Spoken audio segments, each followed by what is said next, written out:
Arm sidekick. He'll get it both ways. And that one rocked the jaw of Benoit. Just rocked his head. He's going up now. Chris Benoit trying to get out. Trying to get away from the hangover. Get away from a missile drop kick. A cover. 1, 2. Beating. He earned it. He earned it. Boy, did he ever. You think he's not going to get another chance? We have witnessed 8 of the finest matches we have ever witnessed in any series. And I can tell you right now, Benoit, even though he lost here, will get another shot down the road somewhere.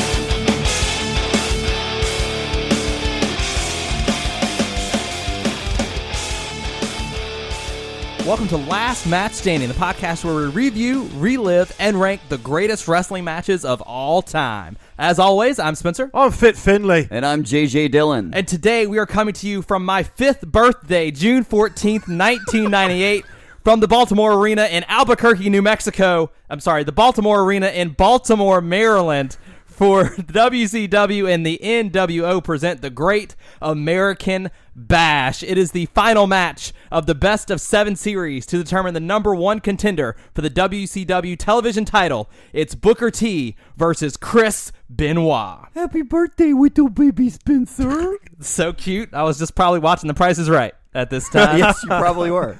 What I think is funny is this is the 10th annual Great American Bash, and they have this whole thing at the top of the show, which is like 10 years of this, like red, white, and blue, rock, flag, and eagle. And then the first thing you see is just Tony Schiavone going, "Welcome, fans, to the Great American Bash. I'm Tony Schiavone. I was at the very first one, and I got Bobby Heenan and Iron Mike Tenay over here." What a team, too. What? Oh, my God. A team. You know, we talk about the greatest commentary teams in wrestling, and, you know, we like to say JR is a part of that at some point, but these 3 together? Yeah. Schiavone is... It depends on what you like. Right? You know, like, it's definitely a matter of taste, but it's hard to argue that there's a group that's better at what they do than these 3. Well, I feel like you get a little bit of everything you need from all 3 of them. Absolutely. That's a really great point. Absolutely. Mike Tenay will tell you everything you want to know about both wrestlers, about their backgrounds, about why they're here, what they're fighting for, what they can do. Then you get more of your traditional play-by-play from Tony, and then you get all the color in the world from Bobby Heenan. And I'd like to say that that's similar to the 3 of us, not to put us on too much of a pedestal, but, you know, I'd like to think that I have a pretty decent background knowledge, and I try and do a lot of research before we come to it. Spenser, you're the glue that keeps everybody together, and Paul, you make us laugh the entire time through. So I'm not Bobby Heenan? No. You weasel.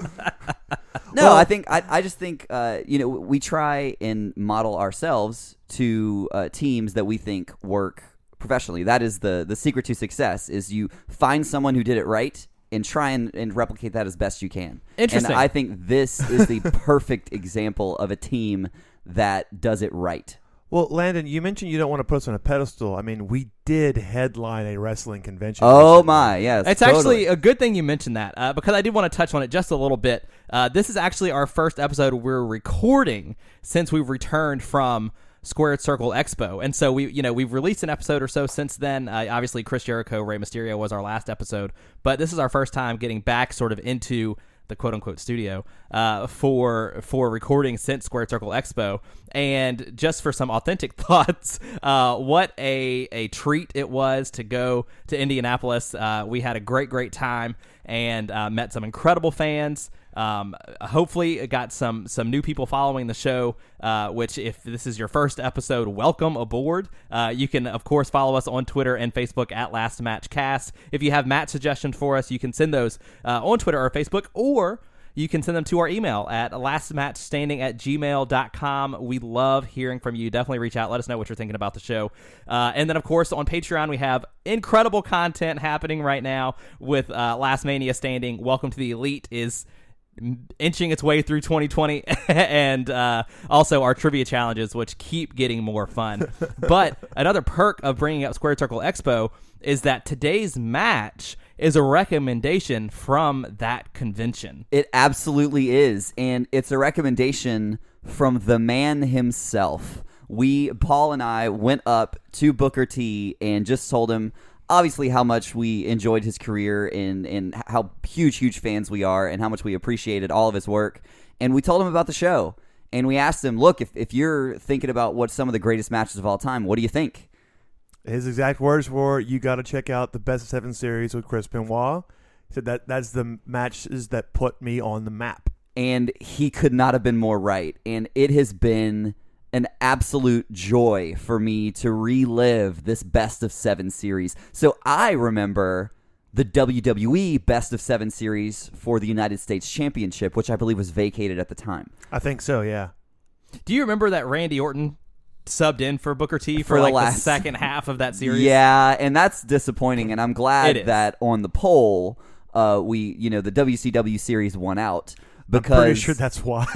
This series, for the right to challenge Fit Finlay for the TV championship, was one of the best stories WCW ever told, in my opinion. And we're going to get into that here in just a minute. Yeah, I would fully agree with that. One of the interesting things about this match on this night is that the way this match is paced has a lot to do with the fact that the winner will go on later in the night. Yes. To face Fit Finlay. And I think that tells a lot and explains a lot of what's going on in the ring. But to build a 7-match series, really 8-match, and obviously we'll talk about that, not only just over the course of time, but over the course of all of your platforms, your different programs that you have to sort of, bring it to a head at a pay-per-view as big as the Great American Bash. Really, really well done. Because they had matches on Nitro, they had matches on Thunder, they had matches at other pay-per-views. Well, no, they had matches. They had a match at Saturday nights. Yeah, that's right. Saturday night. How about that? Yeah, it was an incredible series of matches. But overall, let's go to the landscape. 1998 was an absolute bonkers year for pro wrestling. The Attitude Era is at its peak. We had Mick Foley falling off a 16-foot cage. Literally 14 days later. We had Brawl for All, guys. We're in the middle of Brawl for All during this show, too. Brawl for All. Catch it next week on Last Match Standing. No? Okay. But we also had an all too often overlooked incredible Best of 7 series between Benoit and the 1998 PWI Most Improved Wrestler of the Year, a young and hungry Booker T. I still say he's the most underrated wrestler of all time. Let me tell you something about Booker T. He looks like $1 million. Holy shit. My God, he looks the part, right? Like, he looks incredible here. And we just saw him in Indianapolis a few weeks ago, and he looked amazing then. Yeah, this guy does not age. Yeah, he doesn't age at all. But as great as he looked, when you talk about most improved, the reason why he's the most improved, listen to the crowd. Absolutely. They love him. Without a doubt. Everyone has, because everyone's followed him at this point for 5 years. In Harlem Heat, the hottest tag team in pro wrestling at this time. Literally. And you can tell they were ready for Booker T to sort of break out and be the star, be the guy. And by God, he was ready for it too. I agree, Paul. Booker T, quite possibly the most underrated professional wrestler of his generation. Although it's rarely talked about, he is the most decorated wrestler in WCW history. He held 21 collective championships, including a record 6 World Television Championships, the first African-American title holder, mind you, and a record 11 WCW World Tag Team Championships, 10 as one half of Harlem Heat with his brother Stevie Ray, and 1 in the WWF with Test. Booker was the final WCW World Heavyweight Champion Yep. and WCW United States Heavyweight Champion within the WCW organization. Paul, how many times did Booker T win the WCW World title? I'm not sure. Let me see if I can count on my hand. 1, 2, 3, 4, 5. Is it 5? Is he a 5-time? No, it can't be a 5-time. I think it is a 5-time. Yeah, a 5-time champion. How could you possibly remember it? I'm so glad he talked. Well, about I mean, when I met him, we both held up. We both held up the 5, and I love when Booker T holds up the 5 now because he's got the 2 rings. Right. He made sure those rings were front and center in those pictures we took. He's one of the 5 men to achieve both WWE and WCW Triple Crowns. By the way, one of those other 5 men, Chris Benoit. Yep. Booker T was born the youngest of 8 children in Plain Dealing, Louisiana. And that's the Bossier Shreveport area for us Louisiana folk. And by the time Booker was 13, both of his parents had died, and he moved in with his 16-year-old sister, and later with his brother Lash Stevie Ray Huffman at age 17.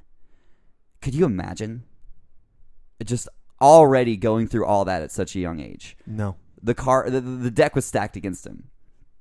As a single father, later working at a storage company in Houston, Texas, Booker was looking to make a better life for his family when his brother suggested that they check out professional wrestling at a school being opened up and run by the Polish Hammer Ivan Putski, in conjunction with Western Wrestling Alliance, a wrestling organization out of that territory. Booker's boss from his storage company sponsored the money for him to go to wrestling lessons. And by the early 90s, Booker and Stevie Ray had taken the Texas independent tag team scene by storm. Just think about that. You're a young guy who's starting a family, and you're really, at this point, struggling to make ends meet, and you're trying to figure out a way to provide for your family. And your boss goes out of his way to help you follow your dreams. I think that just speaks to, when you talk to people who have made it, right, or who have accomplished their dreams in some regard, something like that is almost always a thing that happens, right? And it's not that it's always the case, but so often there's a random someone that just believed in you. Just took a chance on you. Took a chance and did something because they believed you could do it.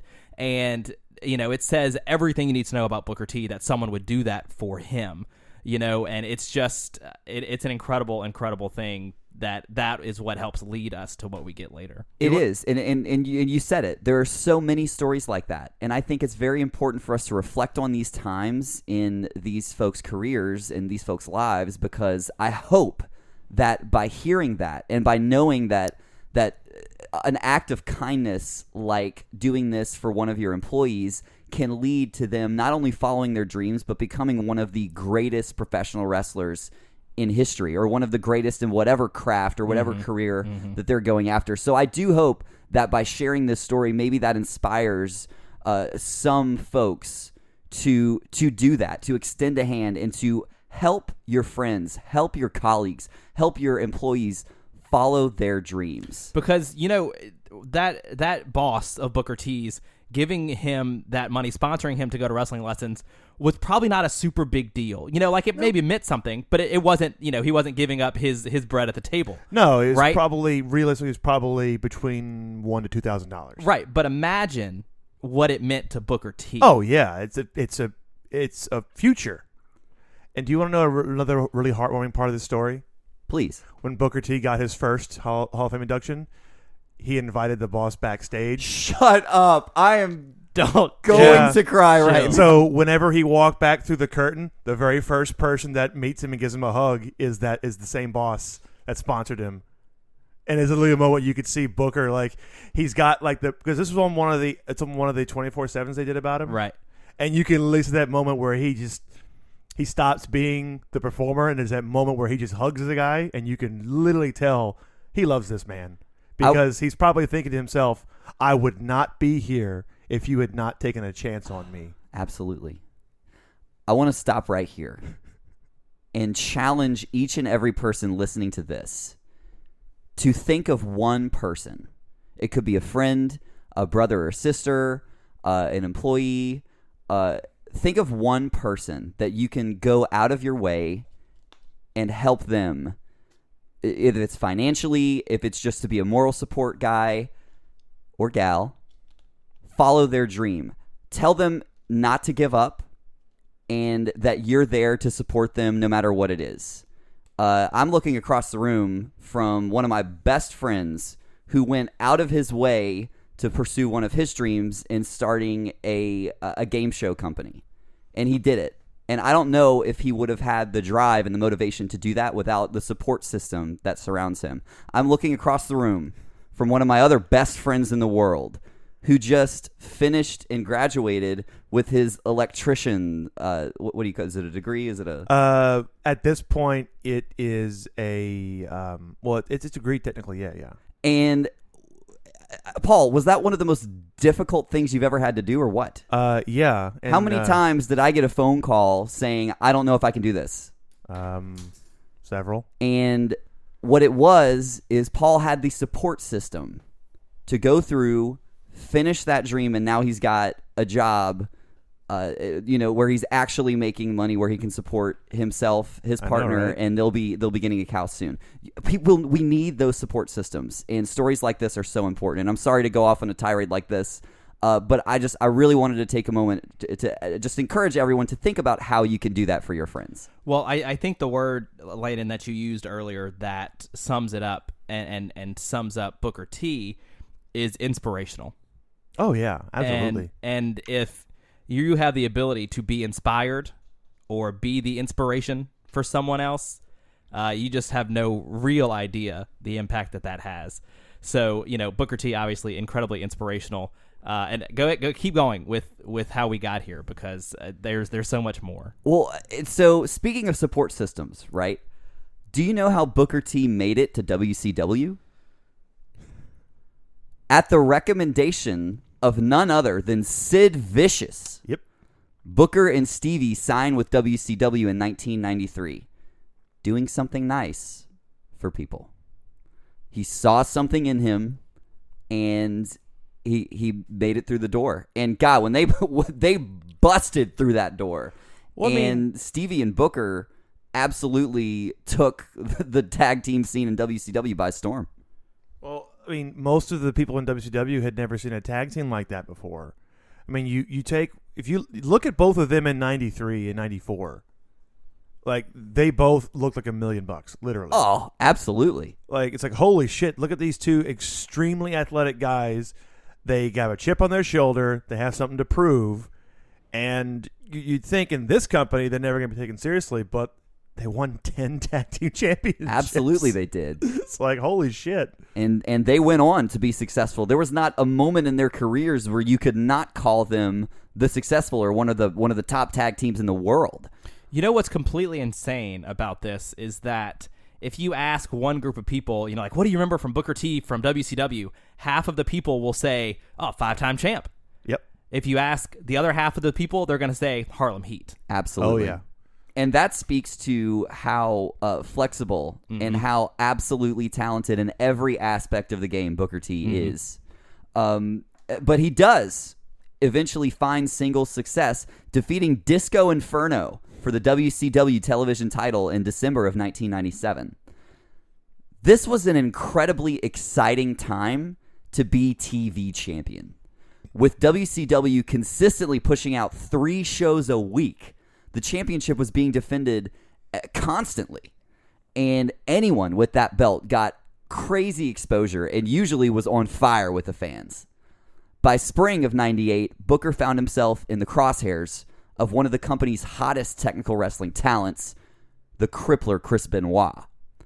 On May 4th, 1998, on an episode of Nitro, Booker T was defending his TV championship against Fit Finlay when Benoit, who'd already had a guaranteed TV championship match at Slamboree, came out and just sort of planted a seed. He didn't jump up on the apron. He wasn't trying to interrupt the match per se, but it was enough to distract Booker, causing him to lose the championship after taking a tombstone pile driver from Fit Finlay.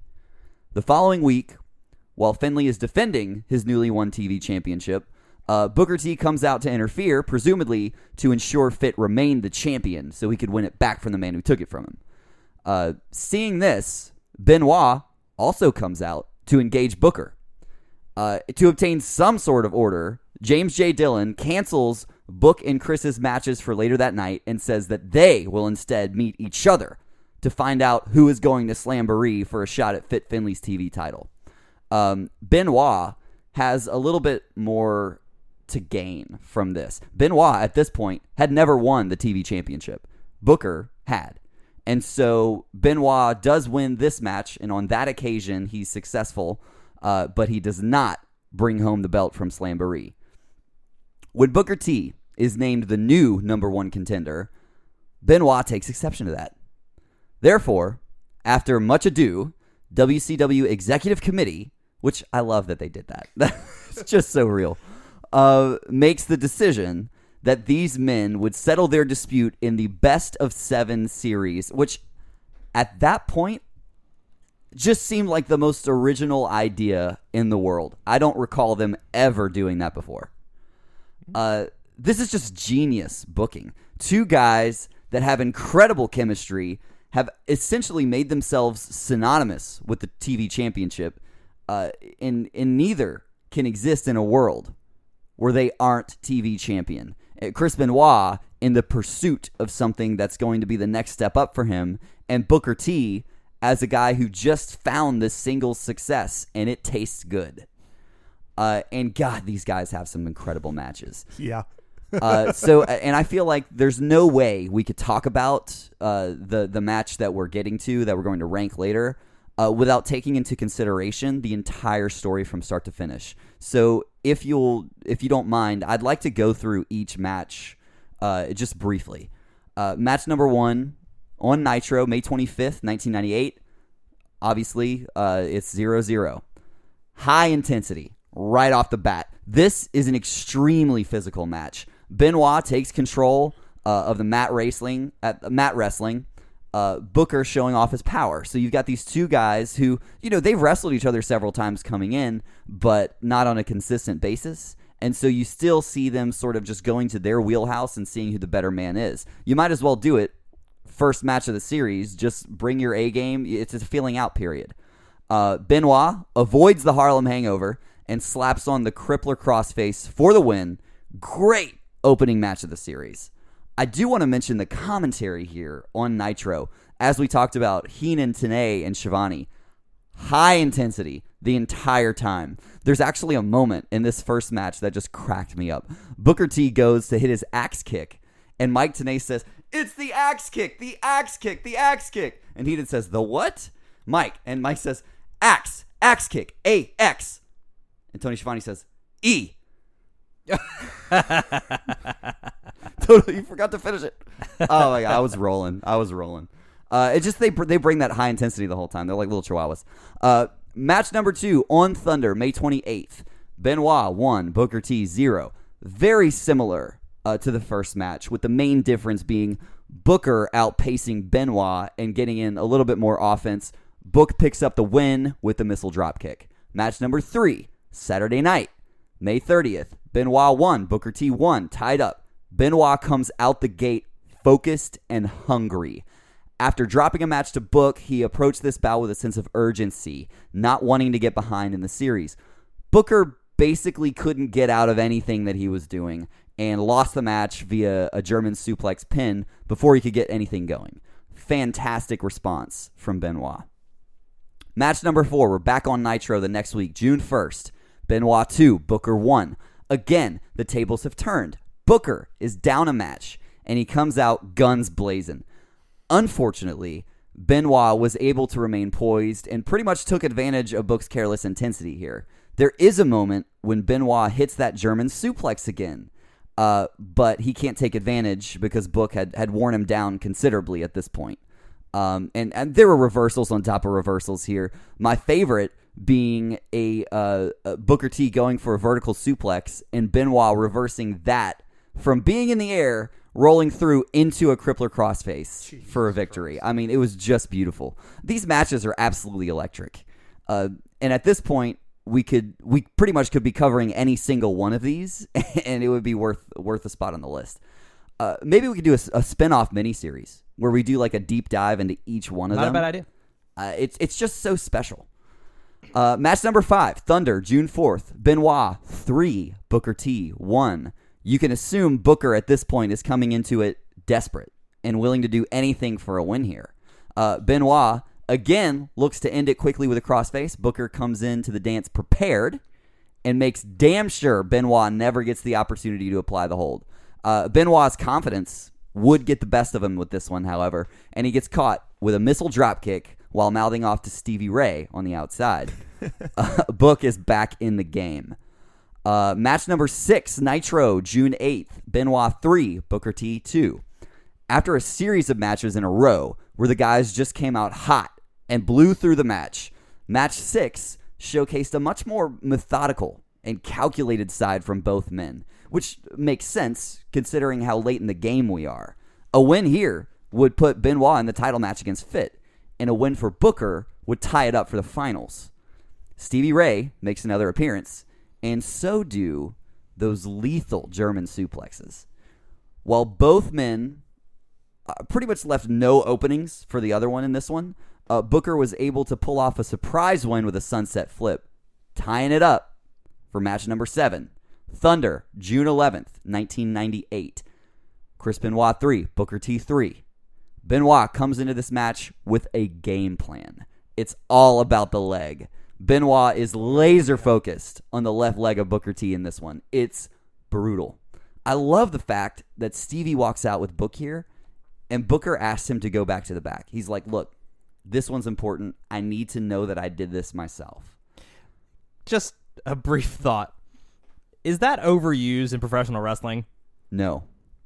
Every time I see it, I love it. I'm a sucker for it. God, I've seen it about 1 million times, and I love it. I wish I did, and in some moments I do, but I guess it's been a little oversaturated for me as of late. I've seen it in a lot of things that I've been watching. I love it when they do that and they actually don't come back. Right. It's like half the time it's the heels going, I got this, guys. And then after like 20 minutes, they come out and they interfere, either cause them to lose or the screwy finish. When they actress, no, I got it. I like when they actually go, all right, cool. I'll see you in the back. I like when they actually don't pull any heel bullshit. Just curious. Sorry to interrupt the flow. No. Not at all. I mean, I think there's something to be said for, maybe something that they go back to the well one too many times. Yeah. In this moment, it works because we've seen 6 matches up to this point, and Stevie Ray has been there for a couple of them. Mm-hmm. And I think it could be said that Stevie Ray may, have given Booker T the edge because he was there. And so I think in Book's mind, this is the last match of the series, or so we thought. And about that. and he's got to know, this is me breaking out. This is me trying to do it myself. I have to know. And it worked for me. Yeah, no, I get it. I get it. So what I really like about match number 7, because watching the pay-per-view, I didn't realize that we're actually reviewing match number 8. Yeah. So there's a point where I'm watching this, and I'm not that familiar with 98 WCW. I know a decent bit about 96, 97. So when I'm watching this, like this past week on Thunder, and I'm like, oh, cool, they're having match number 7. Wait a minute. And so I'm like, what's going on here? Bret Hart shows up and hits Book in the back with a chair. And I'm sitting here going like, why is Bret Hart helping Chris Benoit win? And I was just so confused. I'm like, it really didn't make a lot of sense, to be honest with you. Was it like that moment where Bret does it? He said, this is for you, Chris. And like the Book is getting counted out, and Chris is like, no. And maybe it's to set up, and I don't know because I didn't watch too much after this, but maybe it's to set up, a Bret Hart, Chris Benoit feud, which, oh my God. I don't know if that ever happened. Oh my God. Well, I think Bret Hart's trying to recruit Chris Benoit a little bit, is what it seems like.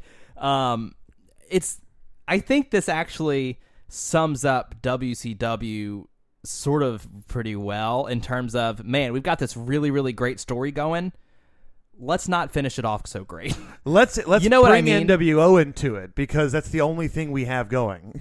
You're not wrong. And listen, what is good about this though is that they correct it with this actual 7th match. Well, yeah, but I just seeing Chris like literally the referee's up to like 8, and he's like, "No, I'm not doing it like this." He tells referee, "Look, he got hit with a chair. All right, well, you're disqualified. All right."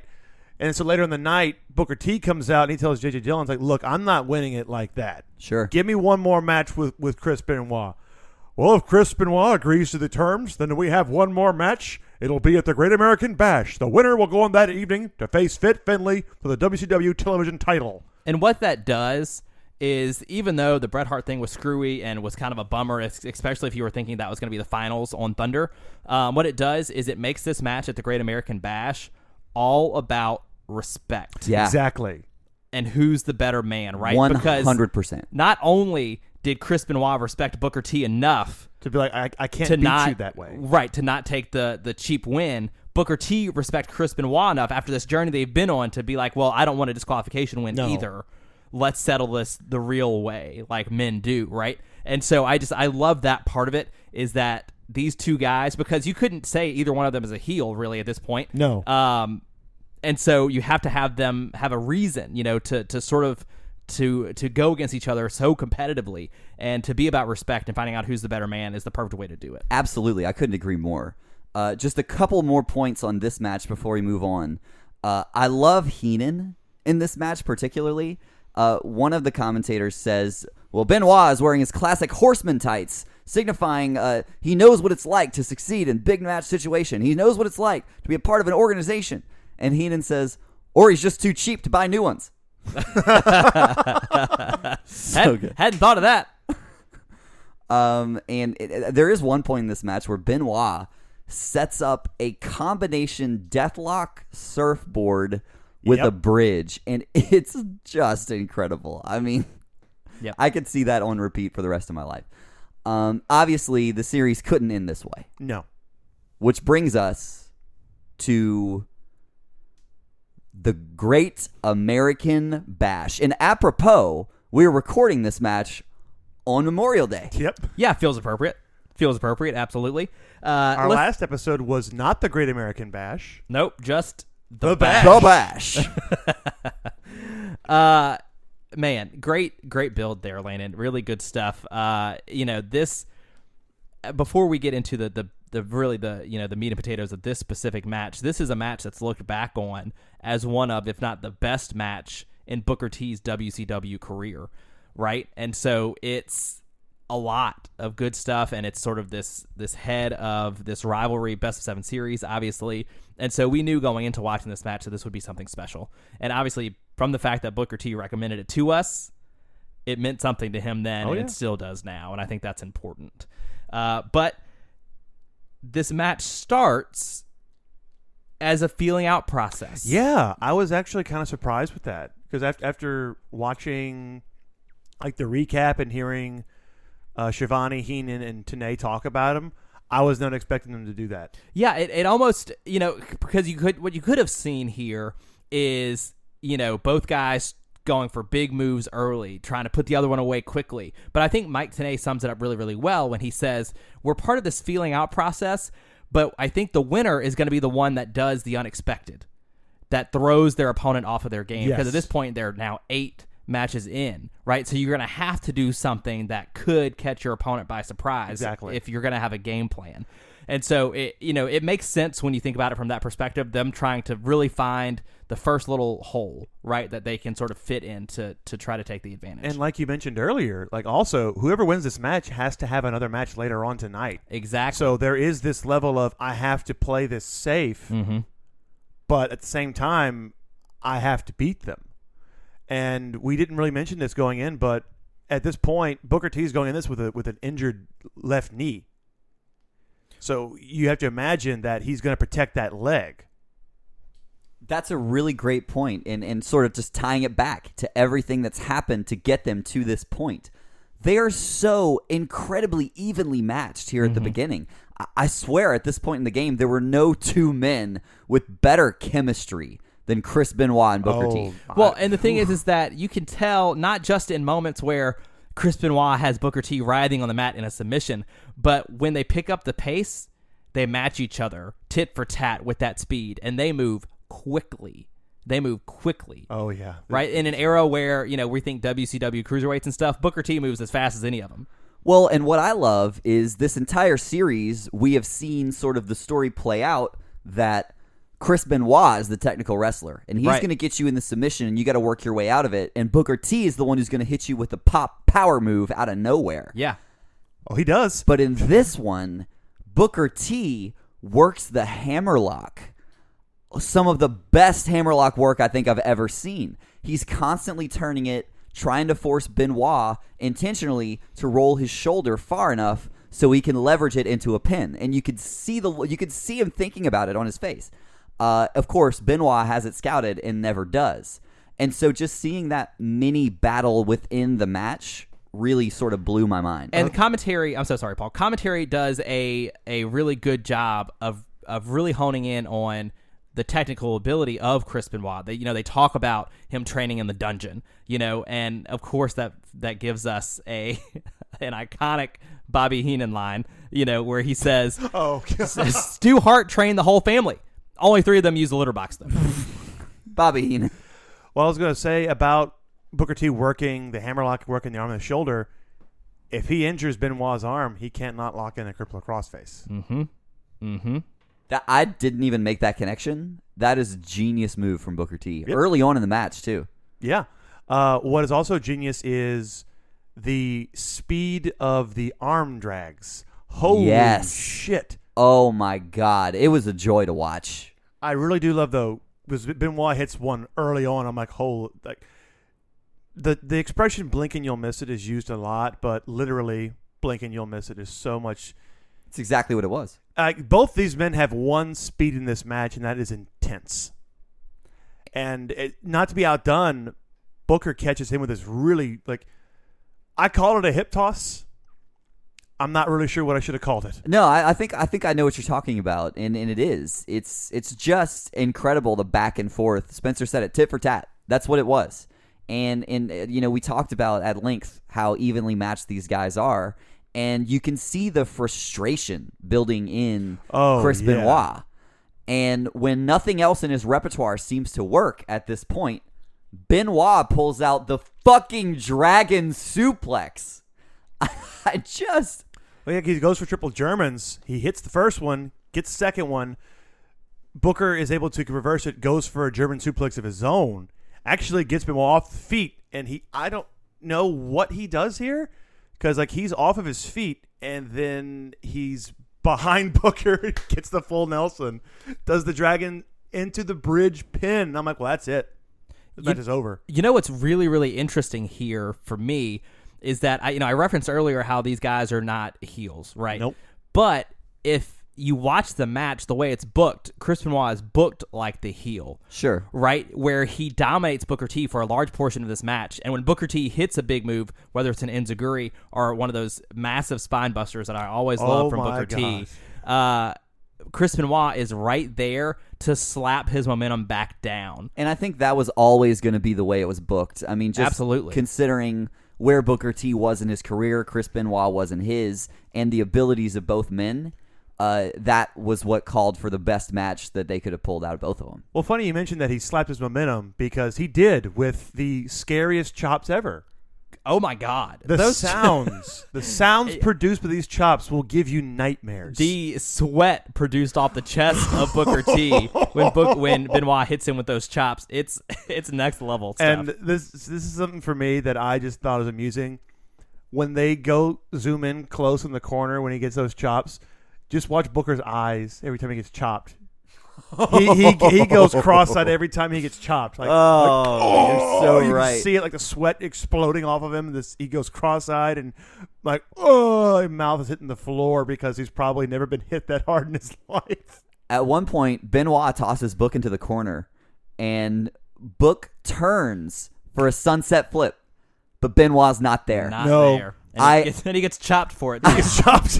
I absolutely love that moment because there's that win that Booker got in the series off of that surprise sunset flip. And so that callback is just really well beautiful. done. Fully One agree. thing I really enjoyed is this was kind of early on. Chris, to get out of the hammerlock, does like a big side suplex. When they have another lockup, and in this lockup, I'm like, holy shit. I forget sometimes that WCW didn't use the 20x20 ring. They used the 16-foot ring. But like Book is so tall that when he basically is able to grab a headlock and wrench it in, he takes one step back, he's already on the ropes. So Chris Benoit is able to he does like a vertical suplex onto the ropes. And I just forget that like there's such little space in that smaller ring.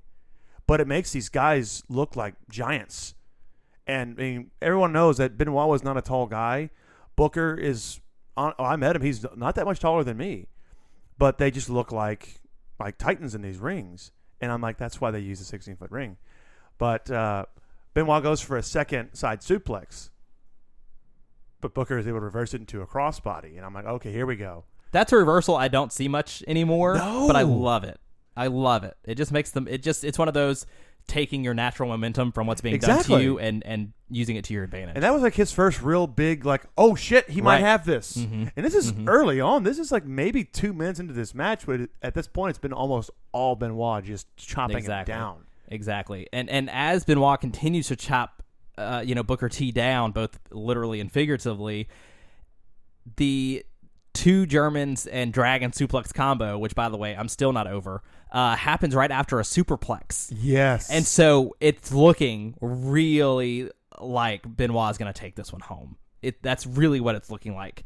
And he actually gets to the top rope and he's able to hit that diving headbutt, right? With the swan dive headbutt at that point is what it's called. I thought for sure it was over. But Booker T, as resilient as ever, kicks out. And so we have this sort of story where Benoit's been dominating this match in a lot of ways, but Booker T just won't go away. No. It's win or go home, right? Just like the playoffs, right? Game 7, the whole thing's on the line, win or go home, and it's going to take everything you could possibly think of to put Booker T away. Well, one thing that Bobby Heenan says that I think really kind of explains how they were feeling watching this match. He said, there's no tomorrow for these guys. So they're just going to hit you with everything they have. And they do. And it's not like the typical offense from either guy. It's kind of like what do I have to do to stop him? But at the same time, I've got another match in an hour. So it is a complex situation. Yeah, it's just so weird to watch the match knowing that whoever wins this has to wrestle against Fit Finley. Which is not an easy feat in and of itself. I hear that guy likes to fight. Just ask William Regal. But at the end of the day, Booker T wins with the same move that gives him his first win in the series, the missile dropkick. Well, I really enjoy what leads into that. He goes for like that high, like the shin kick, but he hits Benoit on the back of the head, spins around, does one to the front, and that's when he gets the missile drop kick. Yeah, those Harlem sidekicks. Oh, I love those. There are few people in wrestling whose feet, whose legs, whose kicks are more enjoyable to watch than Booker T's. Well, it's like you see him, he's got those long legs. And it's crazy because Booker T's fucking huge here, but he's so goddamn flexible. He's able to throw that thing up there, and it's a thing of beauty every single time. Yeah. Like, he's done that to the Big Show. And at this point, Booker T's whole, sort of process in this best of 7 series has come full circle, and he earns the shot against Fit Finley. Which he goes on to win, by the way, later in the night. I was about to say, like, you guys know he wins, right? yeah, he absolutely wins the television title again. Just a couple matches later. But hell of a match, guys. I agree. And I just got to say, like, after meeting Booker and hearing him talk about how important this series was to him, watching it, and just knowing that, like, it's not for nothing. He does win the belt later that night. It's just so refreshing to see the business of pro wrestling, especially in the late 90s, which is which at that time was not known for having very good race politics, to see him be built up so much and become the most honored champion in the history of that company. And accepted. Exactly. Accepted by the fans. Fans and fucking love him. Absolutely. And think about the respect that people like J.J. Dillon, people like Benoit had for him at that point. And it takes those sorts of relationships to make it in pro wrestling. And Booker T is just one of the most inspirational, we've already said it multiple times, stories. And to answer everybody's question, he was a total class act. Delightful human being when we met him. Oh, one of the best I think we've ever met. And it was late, and I know he was tired. And I think a lot of times at conventions, wrestlers are notorious for being assholes when they're tired. Didn't get any of that from him. He was nice. He didn't push us to buy anything. We had a nice little conversation about wrestling. It was actually me who said, Booker, I would be honored to get an autograph. And that's when he kind of went, all right, brother, well, this is what we're doing. And he said, you want to get a picture? I said, absolutely. And he didn't try to sell us anything. We just talked about wrestling. And that was actually really fun. It's one of those things where it's so easy to forget, but at the end of the day, professional wrestlers are wrestling fans. Exactly. Right? And so for Booker T to sort of tell us how much of a fan he was of this series and how much it meant to him, and for us to be able to now review, relive, and rank it, is a really, really almost surreal feeling in a really good way. Absolutely. It absolutely is. I've got chills right now just thinking about it. And it's the reason why we wanted to do this show. 100%. Yeah. That sums it up. Favorite moments, boys? Oh, my God. Oh, it's... Benoit hitting the dragon suplex, man. It is especially absolutely wonderful. But I think my favorite moment might be that callback of, Book going into the corner and trying for that sunset flip. Oh, just that moment where he goes for it and Benoit's just not there. I love it. And then just chops the shit out of him. It's going to sound silly, but the opening back and forth where Benoit hits the arm drag and then Booker T immediately hits like this. Once again, I'm calling it a hip toss because I don't know what else to call it. He just picks him up and throws him across the ring with no effort and just kind of immediately drops the knee and gets the arms up like, come on, let's do this shit. One other moment in this match.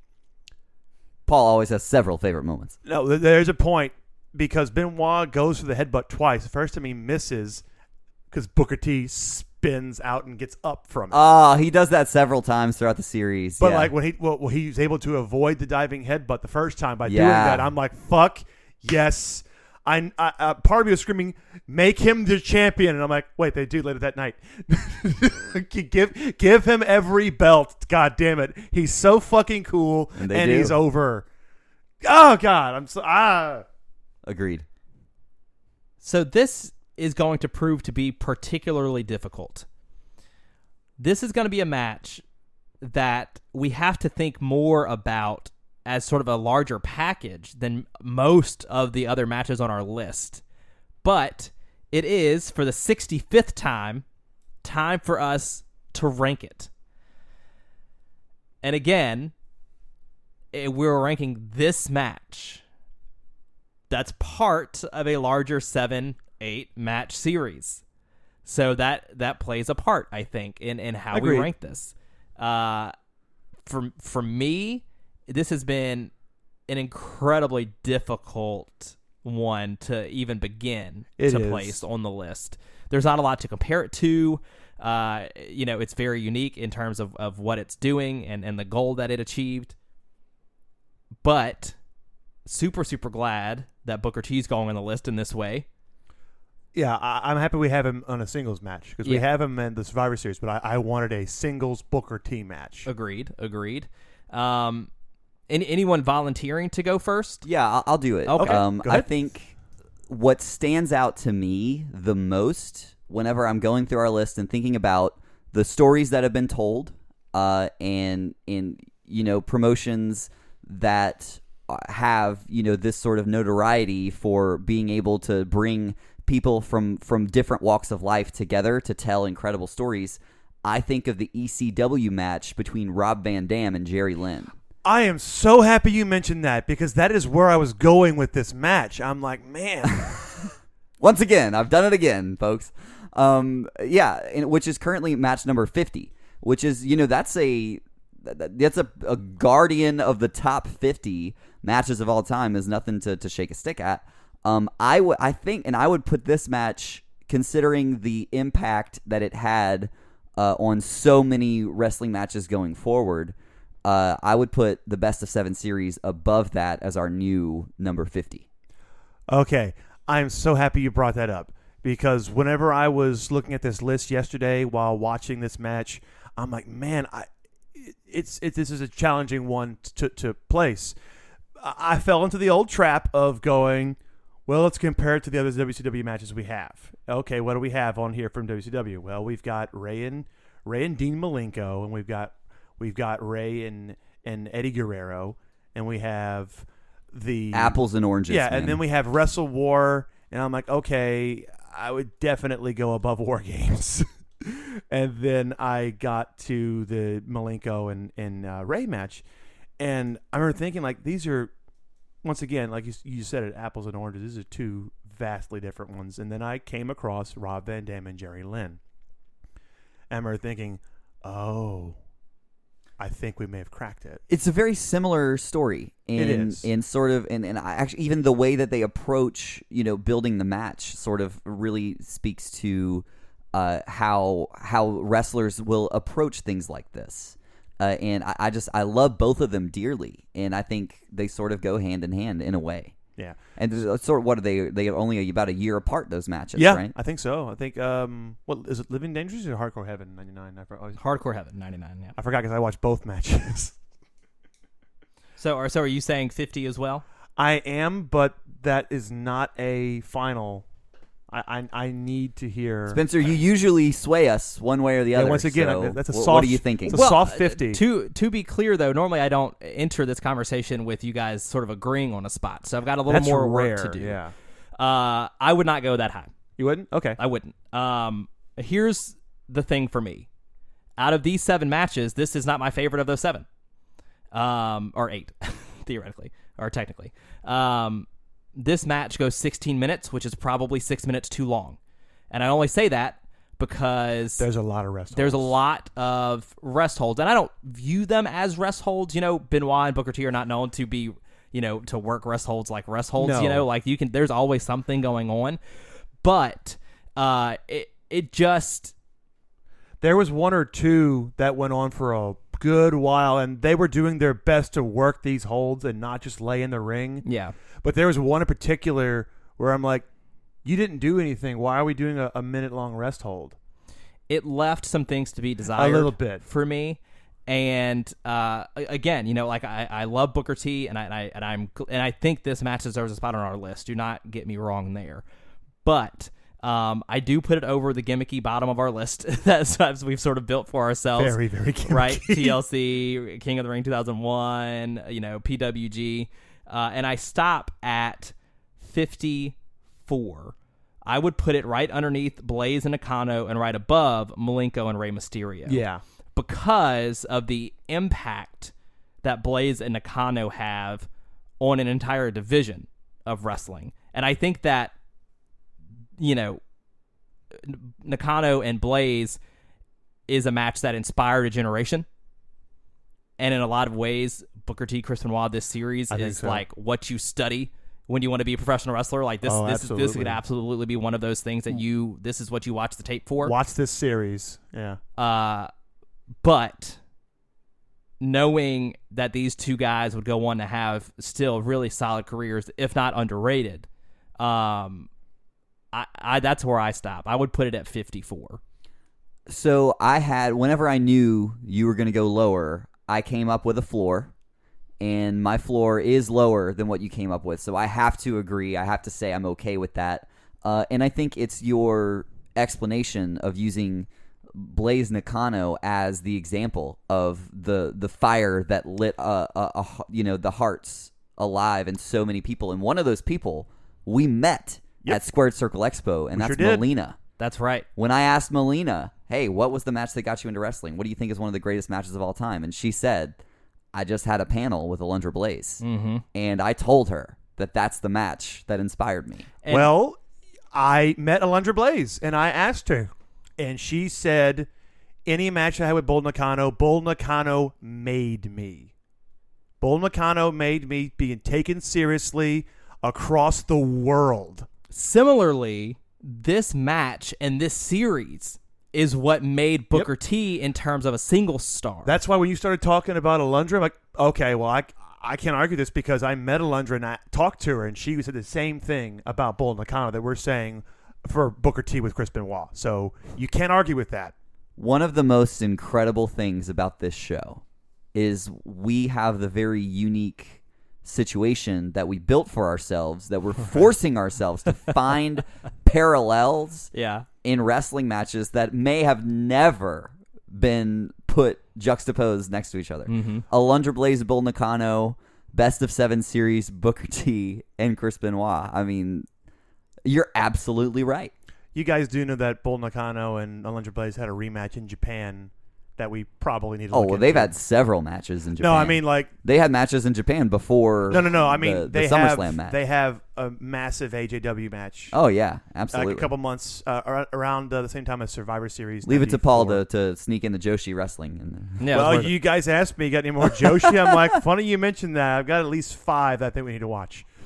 God, this was a fun one. So I agree. 54? Paul? 54. 54 it is.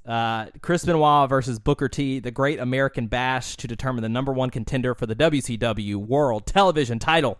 The 54th greatest wrestling match of all time to this point. But we are still very early in season 4. Right? We are super, super grateful to have some really, really awesome stuff coming up, including an interview, which I will not drop necessarily right now, name-wise, but you can obviously follow all of our socials to see who we interviewed, because talk about inspirational. I feel like if you follow us on Facebook, like us personally on Facebook, you'll know exactly who we're talking about. We met some incredible people at Square Circle Expo, and talking about inspirational stories, this story that this man has to tell might be the most inspirational inside or outside the ring.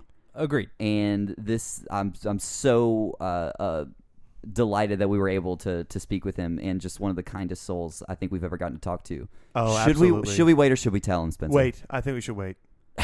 You know what? We'll announce it next week. Paul has spoken. But before we sign off, the other thing we learned at Squared Circle Expo that blew my mind is how much Kevin Sullivan likes gummy bears. Oh my God. Boy, does that man like a gummy bear. You are not kidding. He was so sweet, too. It's like, can I have some of these for my whole table? Like, we know they're all for you, Kevin. You're good.